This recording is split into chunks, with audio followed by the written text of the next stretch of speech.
Morena. Good morning, Morning. everybody. How are you doing this morning? I hope that wherever you are in our beautiful country, in the world, and you're tuning in to another conscious collective show, that you are well. And as the weeks go by, I know some of us probably started off with a bang, and we had huge intentions of what we're going to do during the 4 weeks of isolation, and now we find ourselves in week 4, and we're like, the time has gone rather fast, and that's okay, right? And some of us would have had some time to really. We've talked a lot on this broadcast about how we're going to take time to lean into the things that are coming up for us. And I know I was speaking to our team, one of our teams in the early childhood center that we run, and sometimes when a lot of these emotions come up for us, a lot of these things that we've been hiding in the everyday life, in the busyness of life, when that comes up, it can be quite uncomfortable, and you can feel like you're a little bit unhinged and unhinged.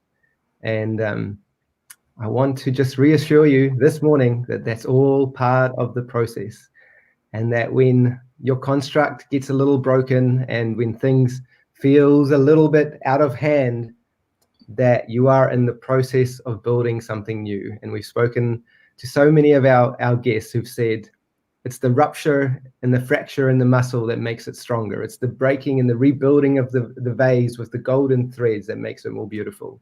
So hopefully our friends and our whānau is on the process of rebuilding a beautiful vase filled with gold and beauty. And I know this morning we're going to continue talking about that very, very thing. And Lisa, I am so excited about this morning and the chat that we are going to have. I've known Lisa for a little while, and we've caught up a few times. And every time I connect with you, Lisa, I am left feeling light and inspired and full of hope. And I hope that's what our audience will be able to feel this morning as well. So welcome to the show. Thank you, and that's all mutual. I think actually the first time that you ever came to meet me, you brought one of the kids with you, and we actually sat in this kitchen. So welcome everybody to my kitchen. Yeah, that's it. It was great. Lisa, you're the founder of Parenting Worx. You have worked with the full spectrum of humanity. You've worked with teachers and parents. You've worked with teenagers and children. Tell us a little bit about the work that you're doing and you've done, and how you've come to really align your life to this. Well, probably I'll start with how I came to align my life, because that makes sense if I start there.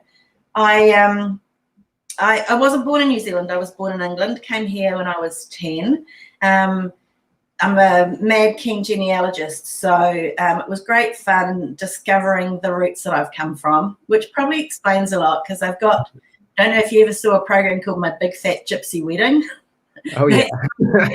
East side of the family. And Mum was all Cornish shipwreckers. So there was some colour in there. And I think that by the time my first grandchild was born, her mum might have been downloading some of those colourful genes, because she named her Tiger Lily Moondrop Ruby Jean. Oh, yeah, that sounds good. Oh, you're going to have a big personality for sure. So I've raised 4 kids here in New Zealand, and it was actually while they were growing up, when the last one was a baby actually, that my interest first peaked. We had a kindergarten night with a speaker who came to talk about parenting, and lights just went on. And what I thought was really funny was I was sitting there with my friend, and we were going, this is just common sense, isn't it? And we were looking, going, it is common sense. But we were like, were you doing that already? It was like, no, neither was I. So just because something is common sense doesn't make it common practice. Right. So that was my first introduction. And I was really lucky that the guy who came to talk to us that night, Dr. Tim Smithers, here in Hamilton, he ended up mentoring me for quite a while, until I was ready to take classes by myself for parents. So that's where it really began for me. Doing local work on a volunteer basis, loving it, and for me, being self-directed in your learning is the luckiest thing. So I could jump on the net and find people who inspired me, and I, as soon as, and you'll know what I'm talking about, Rick, the second that somebody says something that resonates with you, you know that they're part of your choir. So I began by gathering my choir of people who were on TV or wrote books, or it doesn't matter where they came from. It could be somebody I sat next to at a bus stop, but you find inspiration and instantly whether it's going to match with what you are beginning to formulate that you believe in and feel excited by. And so that was the beginnings of how I got into it. And I was running classes for years, and then one of my kids, Lucy, was about 11 years old, and she had this incident that happened at school. And this is where I get my real clarity from. So she was about 11. She was at a little country school, and one Friday afternoon, a really unusual thing happened. The teacher, who must have had a hell of a week, picked up a shoe off the floor and threw it angrily across the classroom, and it collected a little girl in the back of the head. Wow. And she burst into tears, and all the kids who'd seen it just stopped like possums in headlights. And there was just quiet in the room, and just the little girl was crying. That was the only sound that they could hear. And so the teacher went over to pacify this little girl. And Lucy she opened her desk and she began to stack her textbooks up, her workbooks. And her friend looked at her, Casey, looked at her and thought, I don't know what she's doing, but I'm going to do it too. So they stacked their books up, and the teacher turned around to see the two of them leaving the classroom. And he said, where do you two think you're going? And Lucy said to him, my mum wouldn't want me in a classroom with a teacher who didn't respect children. And she left. And she and her friend went to the classroom next door to their last year's teacher and asked if they could have a desk in there. Now, she probably thought they'd been sent for some reason. And she said, sure, you can set yourselves up over here. So they hadn't been in there very long before their teacher came looking for them, which was the right thing to do. And he said, girls, back to the classroom now. So they began to pack their stuff up, and he remained in the classroom for a bit to have a word with that teacher. And as Lucy and her friend were passing the little office door, which was open, there was nobody there in the afternoons. And she saw the phone on the desk, and she thought, I'm going to ring my mum for a ride home. So she goes into the office and begins to dial up home. And her teacher comes past the office door and sees her and comes in and takes the phone off her and hangs it up and says, back to the classroom. So she's walking back to the classroom with her mate, and she says to her friend, I'm not very happy about this. I'm going to stay behind after school and talk to him. So blow me down, 3 o'clock comes, the bell goes and the kids leave, and she's waiting by this thing on the wall. It looks like a thermometer, but it's called the noisometer.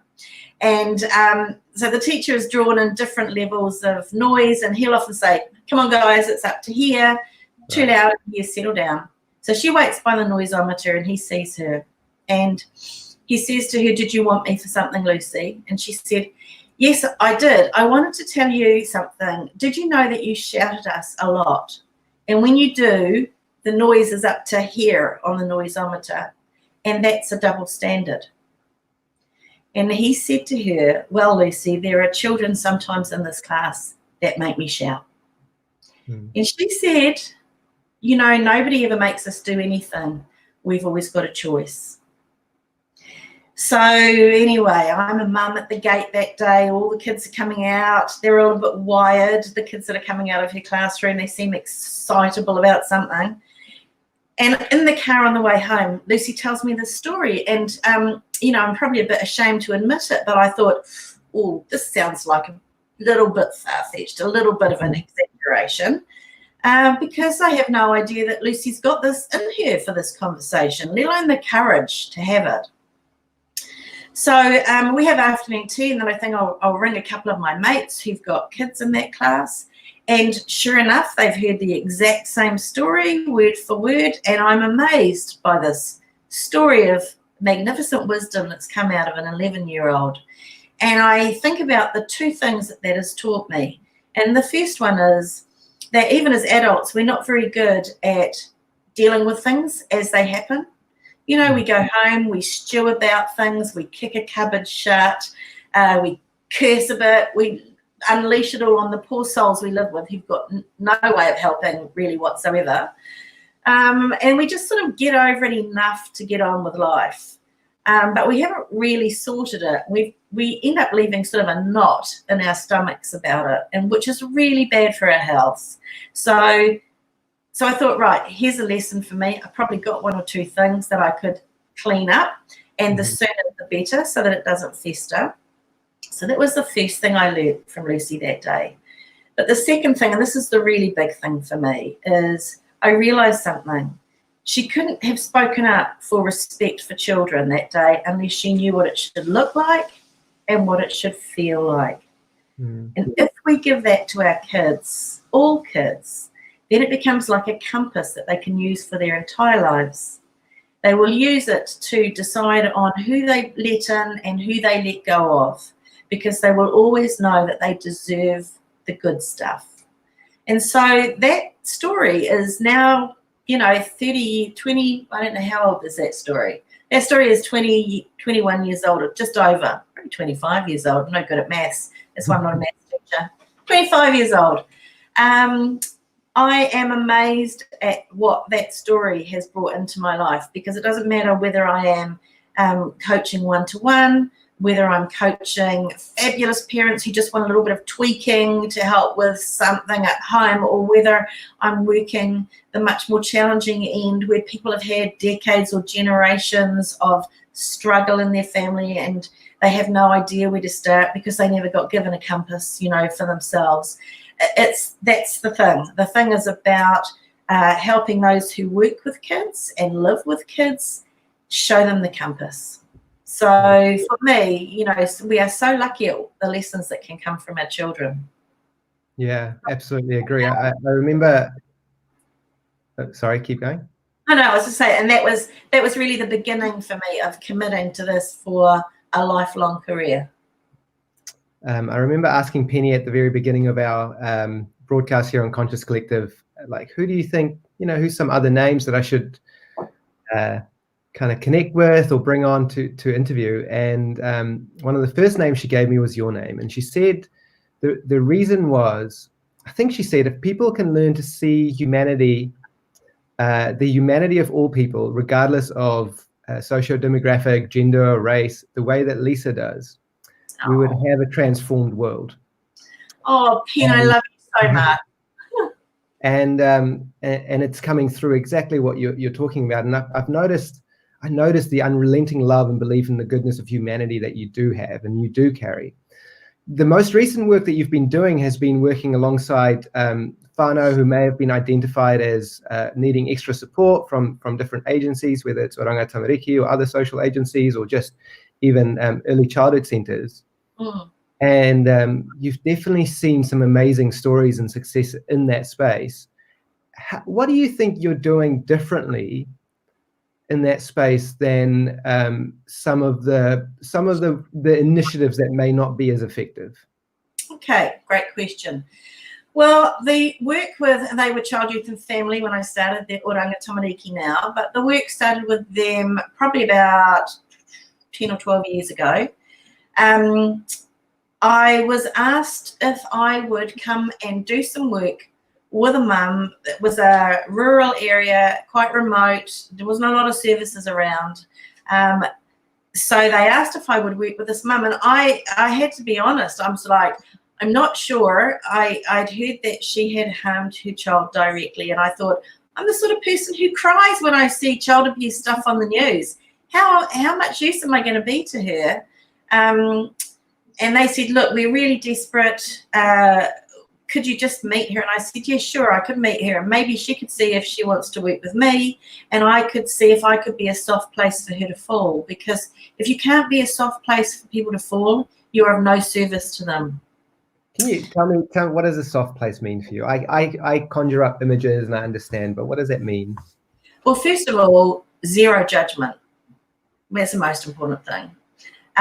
Empathy for the story that maybe nobody's bothered to listen to before. Kindness and understanding for that. Patience, because maybe they don't trust you because they've never trusted anybody that's come from some sort of external organization or somebody who they think is here to teach them something, because their school days were hideous. So it's about tuning into every fear they've got and being understanding about that and giving them nothing but loving support. Beautiful. Great. So carry on with the story, sorry. So I met this mum. I went out to meet her, and she told me about her journey from another country to here, a country that's much more violent than New Zealand. She told me about being raped by 4 men on a train in full view of other people, and nobody doing anything to stop that. She told me about sharing this with her parents who didn't believe her, and how she then went on to find a boyfriend in a gang to protect her, and he was the most violent, most scary man.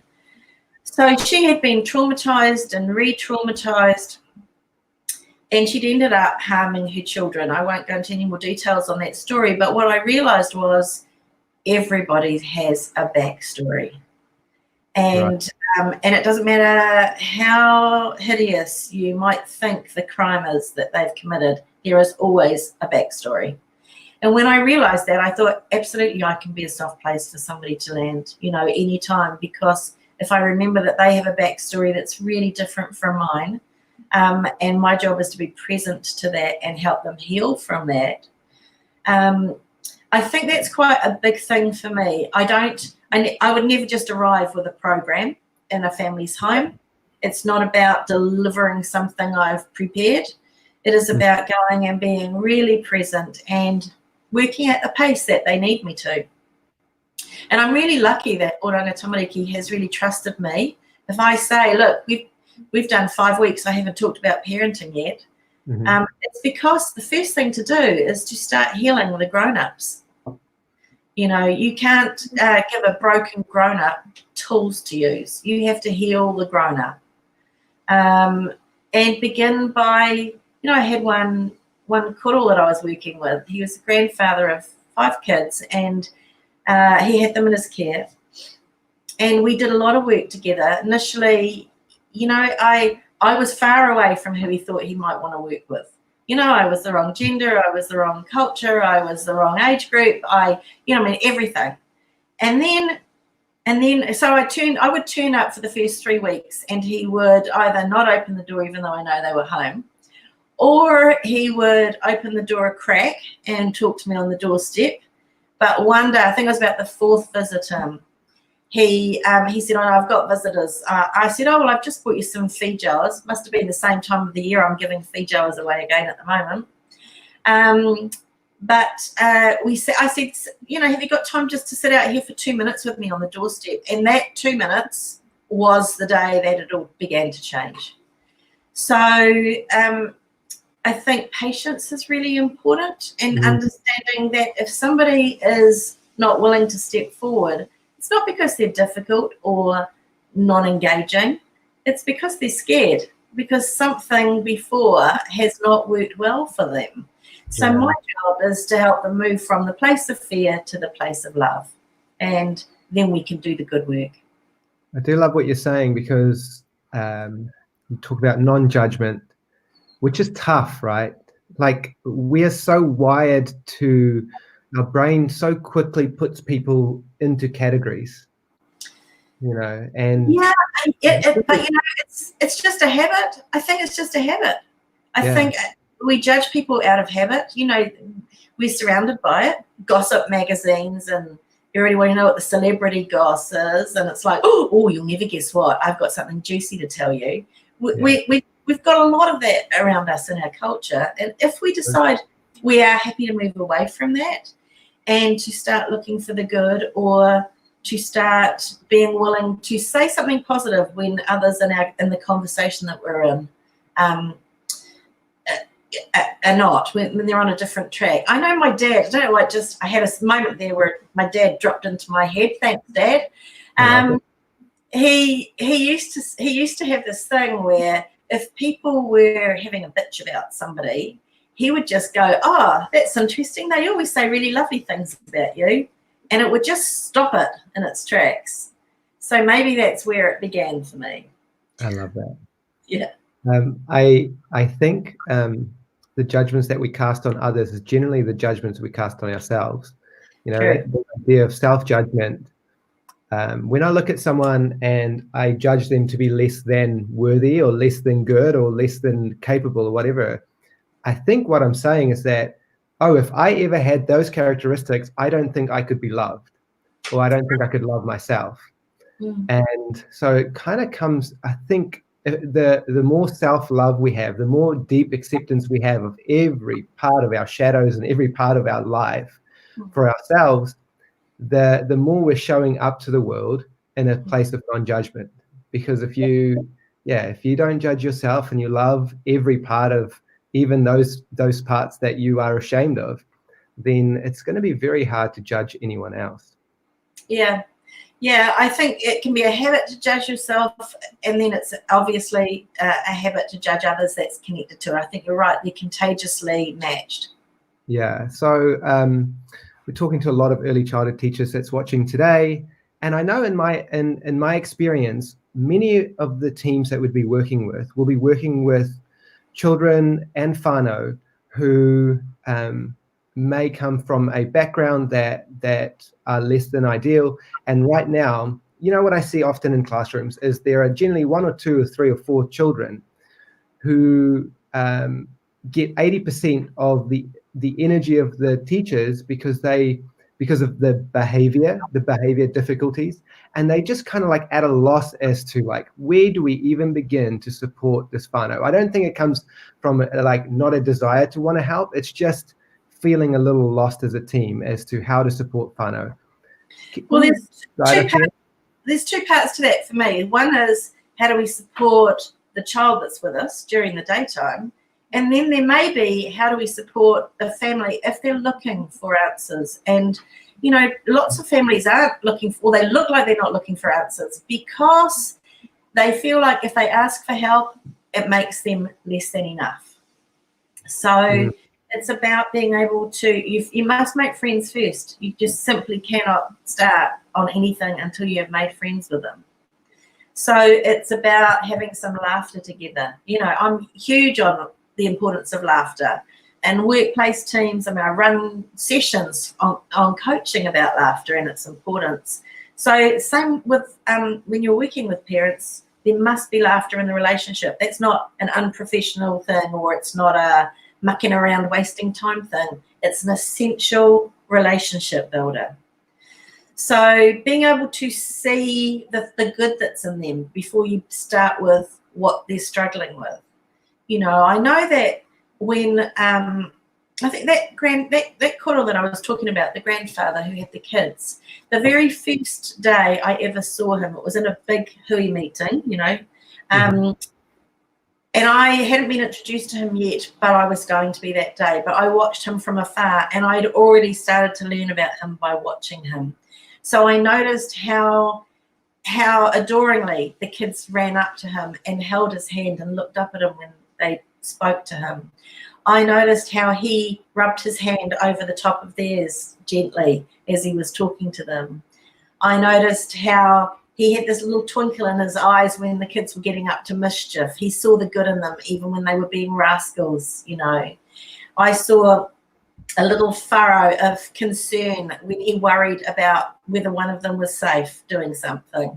All of these were signs that, you know, of his love and his care and what he'd already built with the children. So if you look for all of those things, every time the parents come in to drop off or sit in for a while or collect their children or come to an event at your centre, you will see things, but you have to be looking really hard. And one of my great lessons, actually, and I'm going to jump around a little bit here, but I'm happy to do that. When I discovered Pickler, and I can tell you a bit more about how I discovered Emmy Pickler. Penny was involved in that too. I put my hand up to host a woman who came from Budapest called Uta Strub. She was had worked and learned at the Pickler Institute.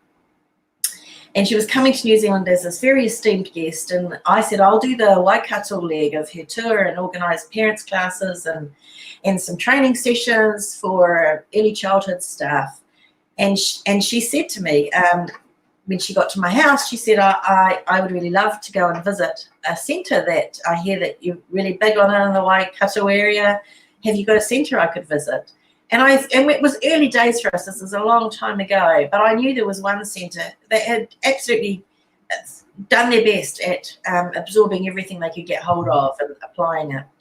So I said, yeah, sure. I organised for one of my team to take her for a visit. And when Michelle got back, she sort of did that international sign of, it didn't go all that well. She went, and I said, Uta, how was your visit? And she said, we wanted to cry. And I said, what kind of cry are we talking about here?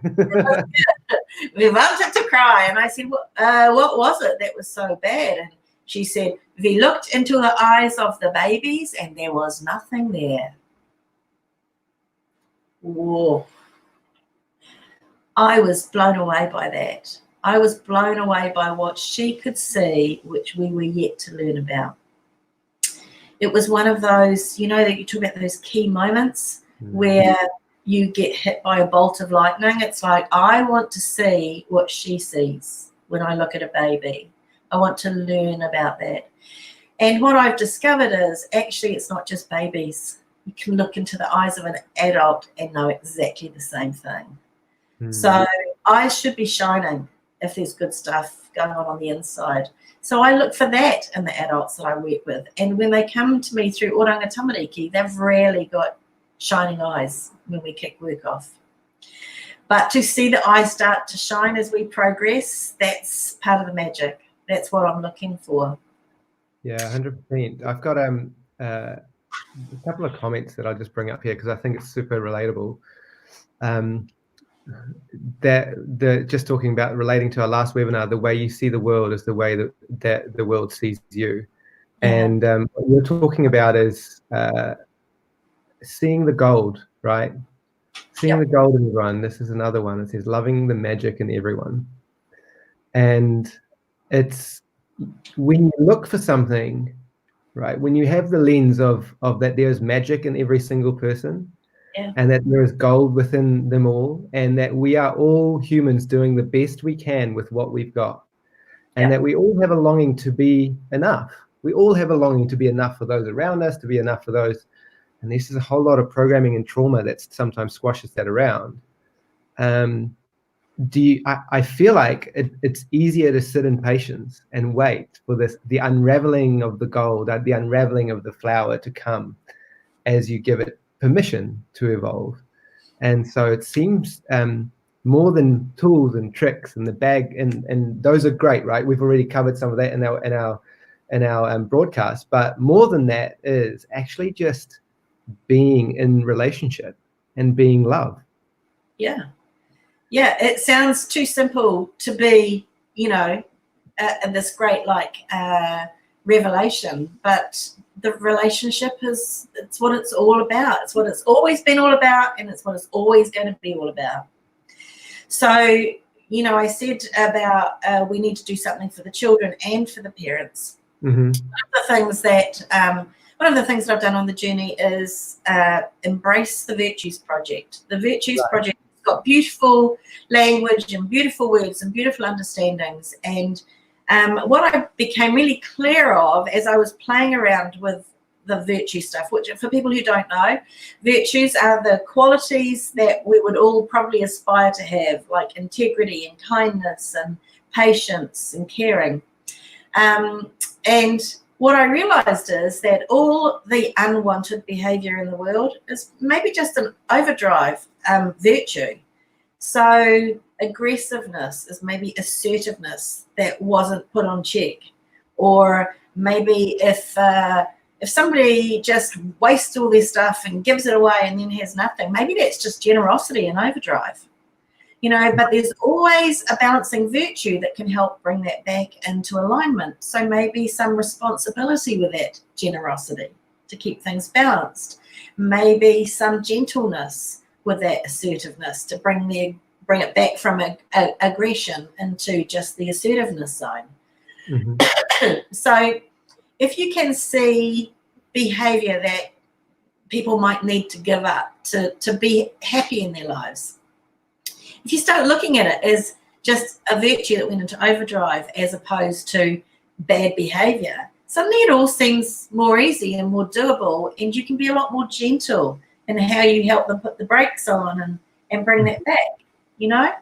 Very, very true. The Virtues Project is very interesting for me, and let's just camp there for a second and talk a little bit more. And what drew you to the project, and how have you facilitated that kind of within your communities? Well, I don't know how long ago I discovered it, probably 20 odd years ago. I read a book and it was like, oh, this is my choir. I love this. And I found somebody down in the Wellington region, went and visited her, and she said, oh, it's a shame you haven't done the basic training because we have an international mentorship for everybody to come together. And I'm like, oh, please let me in. Please let me in and skip the I'll just be in the corner and listen quietly.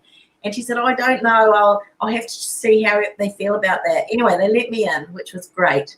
And it was like happening that weekend. There was no chance for me to do more reading or become really, comfortable with the stuff. And in fact, I got there on the first day and I was looking through a pack of the virtues cards, and I said, oh, moderation's a virtue. And they all laughed at me and said, yes, it's a virtue. I said, oh, I've always thought of it more of a handicap because, I'm not very good at being moderate at anything. And but then they said, oh, the one thing about being here is everybody has to present on the virtues. That was part of the deal. And I was like, they've all had training. I know nothing. But I did it. I did it with everybody else, and it was great. So I knew that it was really aligned with the work that I did already. So It felt like a beautiful extension. And the language that's in the Virtues Work project stuff it feels divine. It just feels like it was amazingly downloaded from somewhere spectacular. So it's the one resource that I use it wasn't something that I've created myself, and it's the one resource that I recommend constantly to other people. Do you want to give us a little bit of the magic of the virtues card? I think what you just said was that sometimes behavior is virtues in overdrive. I think that's a beautiful framework to kind of allow that love-based lens and that non-judgment lens to kind of exist. So these virtues, where do they come from? Are they basically a study of all of the kind of like the drives within us that we all have, or what does it kind of represent? It started off with 3 family members sitting together in Canada. A husband, his wife, and her brother sitting together, having brunch one Sunday morning, going, gosh, those headlines, the news is terrible. What's happening in the world? Somebody should do something. And they said, and we realized that whenever you say somebody should do something, maybe it should be you. So they started to think about what they could offer. And one of them had studied religions, and he said, it would be really interesting if we took the 8 biggest religions in the world, biggest as numbers who are involved in them, and we, instead of looking at what made them different from each other, we looked at what made them all the same. And what they found was the virtues. They all valued kindness, love, patience, integrity, purposefulness. They came up with 100 virtues. And what I love about it is that worked for all of the people who are on those paths of faith, but it works for anybody who's not on a path of faith as well. So they have this beautiful collection of things that we can all aspire to be and want to grow in ourselves. And so for me, I saw they have a program that you can use to go with it, but they're also incredibly generous in that they allowed people to be creative with what they did the information as well. So, and it's an amazing global family feel of people who share their ideas and how they're doing things with each other. So the possibilities are endless with them. So what they did essentially was did like a meta-analysis of humanity's pursuit of the thing that's within and what drives us and what holds us together. And they've packaged it then into kind of like a universal language that we can all relate to, regardless of tradition or faith or race or anything like that. Would that be an accurate kind of? Perfect. Yeah, perfect. If people want to have a wee look at it, you can go onto the Virtues Project website and do a Virtues pick. A Virtues pick just means, I've got my Virtues card sitting here. The website, I can put that up for. I can give you, I can't remember if you just go the Virtues Project, it'll find it for you, but I can't remember what it is. It might be virtuesproject.com, but it's, I don't want to give you the wrong one. But the pack of cards looks like this. There's 100 of them. And so you can go onto the website and sort of click a button and it will randomly throw a card up for you. And so you can get a really good look at the words, for yourselves on the cards. They're beautiful. Beautiful. That's so good. And how do you think that, what have you seen? I'll ask you this. What have you seen? How have you seen teams use this most effectively? Oh, there's look, it's so endless. Lots of teams have got a pack of cards in the office, and they might do a Virtues pick in the morning. They might have select one person who draws a card for the team for the day. Now, I'm quite a believer that you don't pick the card picks you. It's almost spooky how the card comes out of the pack and people are like, boy, if it was ever a day that we needed this card, it's today.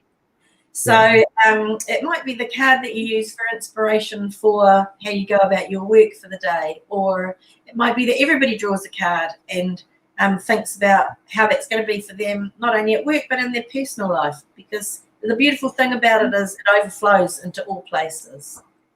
Right. Beautiful. Yeah. And I'm doing one of my passions is to find language to describe the thing within us all that we know is there, but we can feel it, but we find it hard to describe. And it's like the calling, the sound in the other room, I call it. And some people call it your spirit, and some call it your soul, or some people call it your divine. There's so much language, and I'm fascinated with that. That is one of my biggest fascinations. And I was reading up about the ancient alchemists just the other day, just yesterday, and they have this, they kind of pursued the philosopher's stone, which is the thing it's the thing that is in existence in everything, both from metals and biology, that transforms like lead to gold. Like it transforms the whatever it is into its highest version of itself, if that makes sense. Right. Yeah. And they called it the quintessence.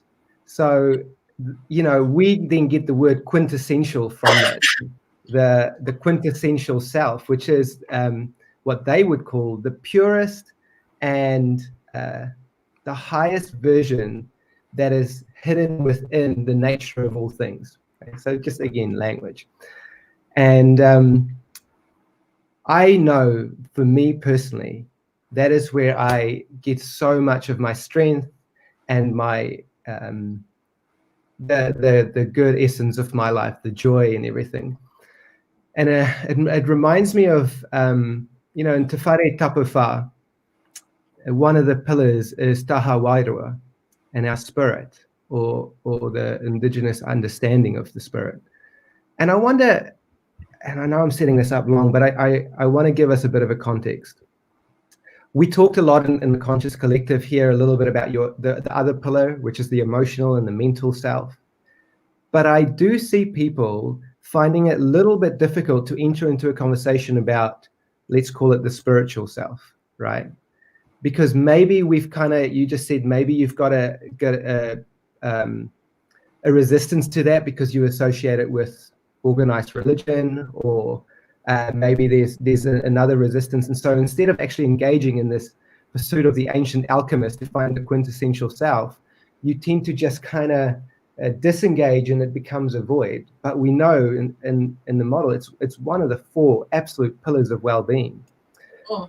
Talk to me a little bit about your understanding and your experience of the spirit, and do you kind of equate that with language of the heart, or how would you kind of define that? You're right. Everybody has different version about what that means. My version is that I've been aware of the unseen world since I was quite young. Okay. So I'm always aware that there is an A team that comes with me when I go into work with any whānau. And there are times when I feel like I'm going to share that with them, and there are times when I think this will freak them out. I'm not going to say anything about it. Yeah. But I always know in the early days, I just thought, don't tell anybody. Don't tell anybody, because they just think that they've been sent a nutter. But in actual fact, I think that it's a huge privilege to be able to work that way with people. And in actual fact, if I'm getting the sense that that they're present, it's because I should be open about that. So there isn't a person who I've worked with who's ever said that they weren't comfortable with it. And what that says to me is that there's a lot more people who are comfortable but don't really want to talk about it, because it's a thing that everybody thinks, I'll wait for somebody else to bring it up and then I can say whether I do or don't, you know. Right. There's this caution about it. But one of the ways for me is if people have got pictures of old family photos up on the wall, we might start to talk about those family photos. And you know, a common way is to be like, oh, do you ever, I can see how much you loved him. Do you ever feel him around you? And that will open the door. And if they look at me blankly, which nobody ever has, then I would just carry on. But then we might talk about you know, go into that stuff. And I find that people feel relieved when they have a sense that it's not just us ploughing through the work by ourselves, but that we have a team working with us on this, you know. So I know there's a mum that I'm working with through Oranga Tamariki at the moment, and that's exactly how we began our conversation, from the photos on her walls. And she just gave me the kind of a, you can see things, can't you? Look, you know. And I said, you can see things, can't you? So we talked a lot about, we ended up talking about the energy that was in her house. So there was years and years of domestic violence in that house. And I believe that energy's held in space. Mm-hmm. And so we talked about getting that cleaned so that her children weren't marinating in that energy. Mm. And she was ahead of the game, really. She was like, I know exactly what I'd like to do. And so, you know, I supported her in that, and we both could feel a difference afterwards. So that's one part of spirituality for me. I'm not religious, but I'm definitely spiritual. And spirituality for me is all about love. It's about unconditional love. And so you could choose not to give it a word like spirituality, and you could just call it unconditional love. But for me, they're the same thing. Beautiful. Yeah, I think it's the felt embody or felt sense of oneness and unity with all of creation, with all things. It's where that space that we find within ourselves that removes the boundaries between me and you and the differences, and we find the union, the love that connects us all, like you said, the unconditional love. Yeah. And it's definitely a desire in me for us to continue having a kōrero around this very topic, because it is such a life essence. And in my experience, those who have managed to free that quintessential selves in them, to reveal that nature that's always been within them, are the ones who are shining so brightly for us to follow in the world. So I was interested anyway to kind of get your thoughts on that one. We're going to come back just a little bit. I have a question, then we're going to take questions from our audience. Cool. Because I think there's plenty who's got some interesting questions for us. My question is quite practical. If a team right now is in a position where they're finding that 80% of their time is being spent on one or two children who are requiring a lot of additional attention, what is the first step that they can do in order to be of support and not burn out, because I actually see that so many teams, this becomes the cracking point for so many teachers. It's like they want to support, but man, it is tough.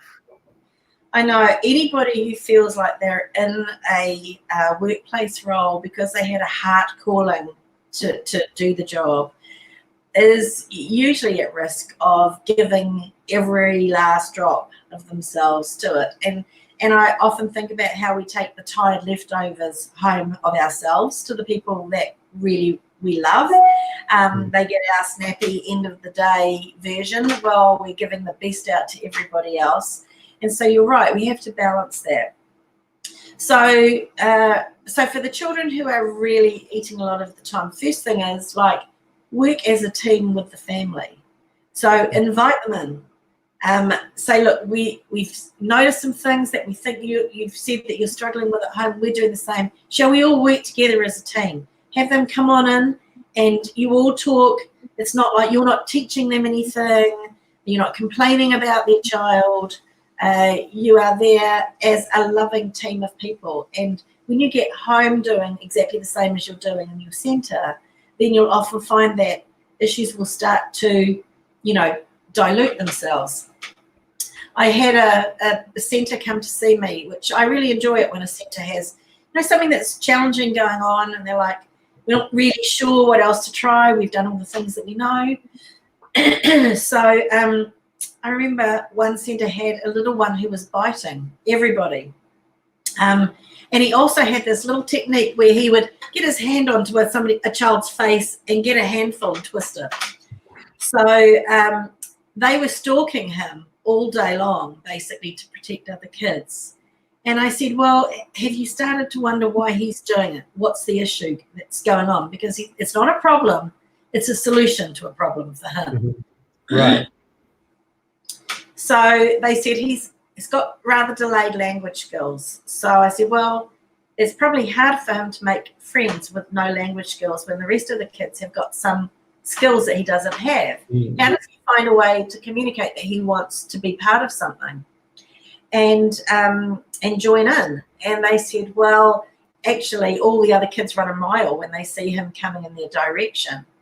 And I said, okay, so since you're already stalking him, why don't you intervene as you see him getting close to a child and stroke his hand gently? So this is actually really showing him what gentleness looks like. And say, this is what gentle hands. We use gentle hands. They feel nice, don't they? And then stroke the child's face that he's heading for, and talk about gentle hands and say he really likes it when we're gentle. Now they went away, and honestly, within 2 days, that behaviour was nailed. And they said they watched him walk towards other kids with his hand up in grabbing position. But then get to their face and just go like that on their cheek. So he was registering the whole thing, absolutely. There was nothing. All he wanted to do was make a connection. He didn't want to play by himself. So if we start to work with a family about what's the behaviour that what's the problem that he's trying to solve with this behaviour. And I say he, it can be a girl, obviously. But if you can figure that out and start to work on a solution together, for lots of kids, it's attention. They're looking for some attention. Maybe mum and dad are both working. They're exhausted at night times when they get home.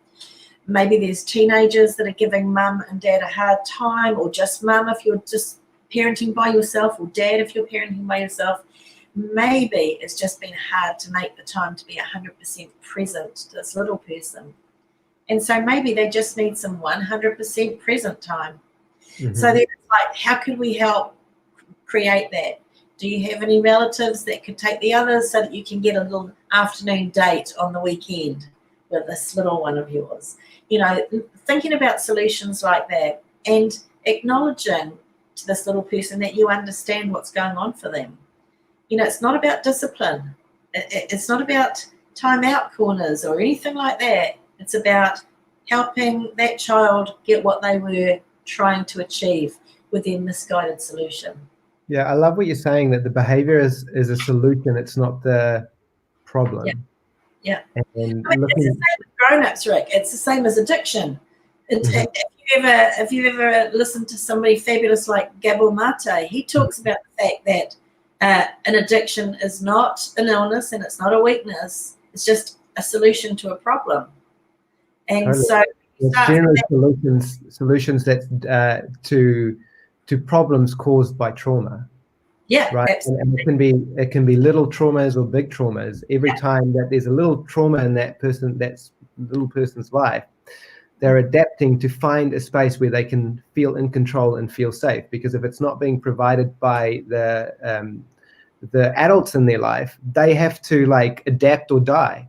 Yeah. And so often I think behavior, like you said, is the solutions for them just to feel safe and in control of their own little life, because no one around them is giving them the safety that they require in that moment. So I think what you're saying is, if teams can understand that children are actually just looking for safety, and that that's what's driving the behavior, then we can start radically different solutions to maybe the things that we're doing, which is just contain.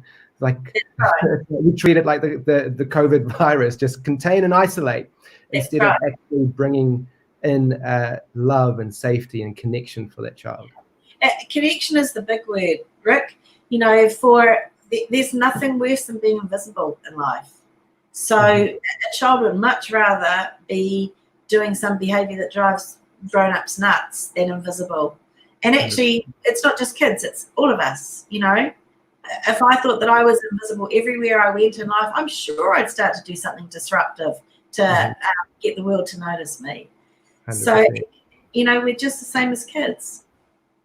Before we go to some questions, I just want to remind people, hey, on next Tuesday, our Conscious Collective show's got Dr. Mike Bedford on, which is going to be really interesting. He's just published an article around how we integrate and guidance for integration back into our early learning centers, and also is an advocate for really looking at our model differently. And Kimberly mentioned his model in her broadcast with us, and it's kind of a lot of research done on the 2-8 model, and just a lot of interesting different thoughts. So you really want to be here and listen to that as a bit of a collective guidance for us as we start to unpack what it means to get back into our settings after this isolation. And then the second thing as well is, I just want to reiterate for some people who missed it, that on our, I'm just going to bring this up for you.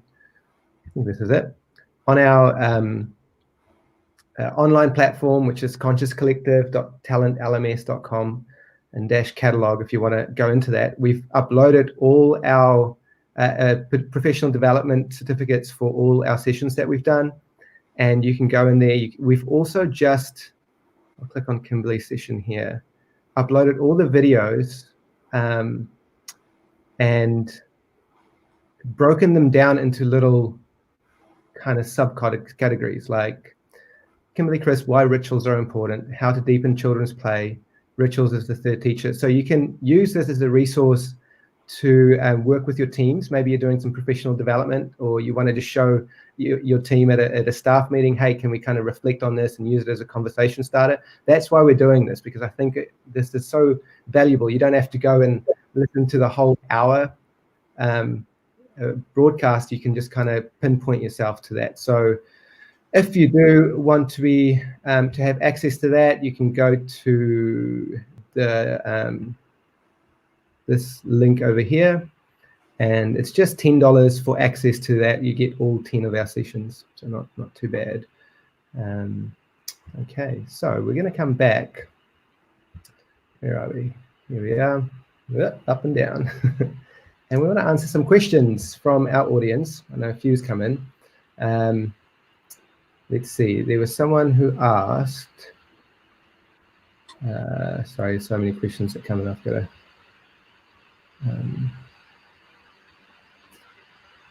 They basically wanted to know, how do you, can you just, here we go. Louise asked, are you able to elaborate on the overdrive of the virtues a bit more, please? Sure.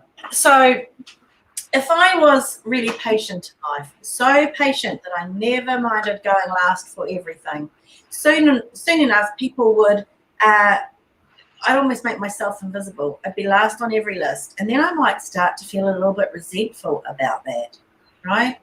So in actual fact, what I would need to be is patient a fair amount of the time, but everybody needs their turn at the head of the list when their needs are more urgent.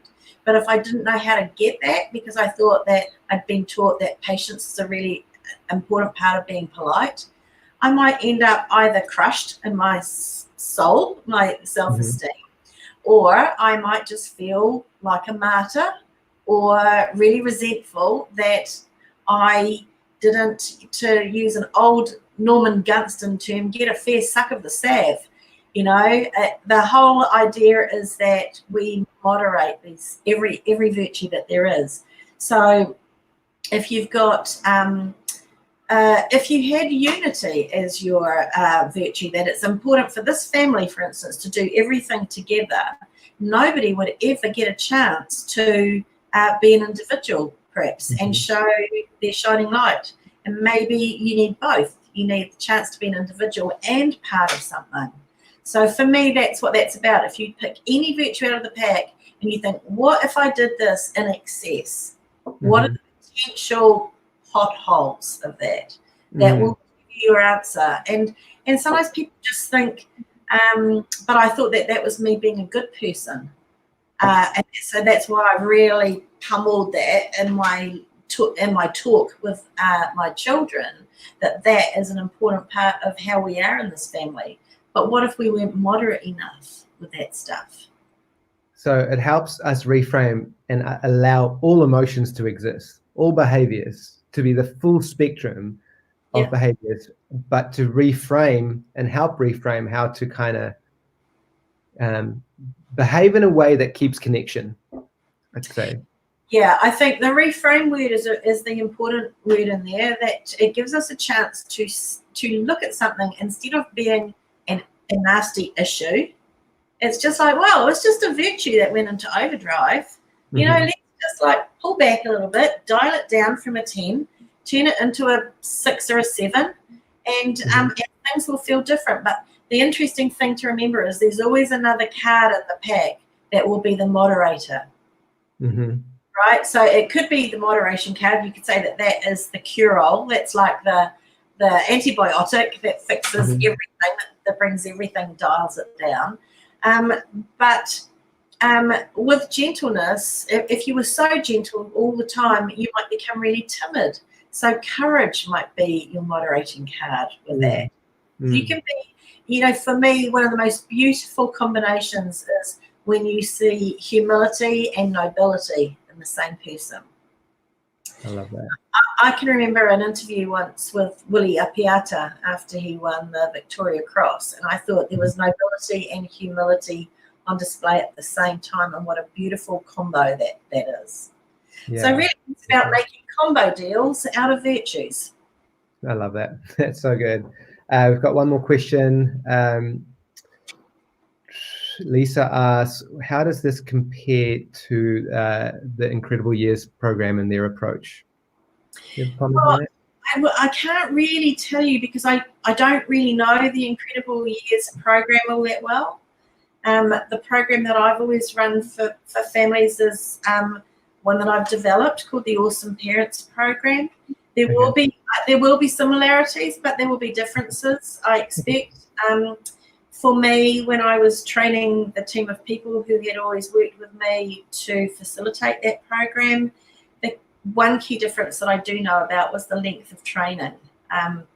People trained for up to a year before they actually ran a class.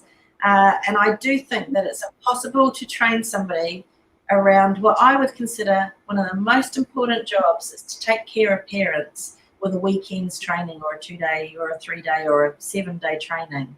So I would love to see facilitators of I have no idea how long the Incredible Years do for a training, but I know that traditionally we've given quite a short, intense training and then given people a manual and set them free, and I think that's sacrilegious. I think that there should be It's not about a curriculum. It's about the way that you care for people when they are with you in that group. You can do harm if you don't know how to tenderly hold people and lead them through, you know, this journey, because there's nothing that we're more sensitive about than the role that how well we're doing as a parent. So if you don't uplift people, if they leave your class worried that they're getting it wrong or not good enough, I'd rather that they'd stayed home, you know. Yeah, right. You don't want to be disparaging people. So for me, that is for any program, that would be the biggest thing I would change. And I know why. It's not economical to train people for as long as I've trained people before I let them out. But that wasn't my thing. Wasn't about the money side of it. It was, let's do a great job, you know. So I can tell you the difference. Beautiful. Okay. Thank you so much. Our time is up. It's gone quickly. I loved listening to you and talking to you. This is just another heart-centered, incredible kōrero. And I feel so lucky to have had this opportunity to sit and talk with you. I love the people that you're choosing to come on board and have this opportunity as well. So good on you. You're like this master choir master to bring us all together. Thank you, Rick. No problem at all. It's like what you said, is that you know, our vibe attracts our tribe, and I feel like we've got thousands of early childhood teachers who are singing this song, and what a privilege it is for us to have the opportunity to express this to everyone. And here in Aotearoa and beyond, there's so many amazing voices for high quality, heart-centered care. And thank you for the work that you've done. You're just incredible. So how can people get a hold of you, Lisa? If they want to connect with you? Just Google my name, Lisa McKimm, or look up Parenting Worx, which is all one word, and email me. Happy to talk to anybody. Great. Thank you so much. Ka kite, everybody. Have a beautiful day.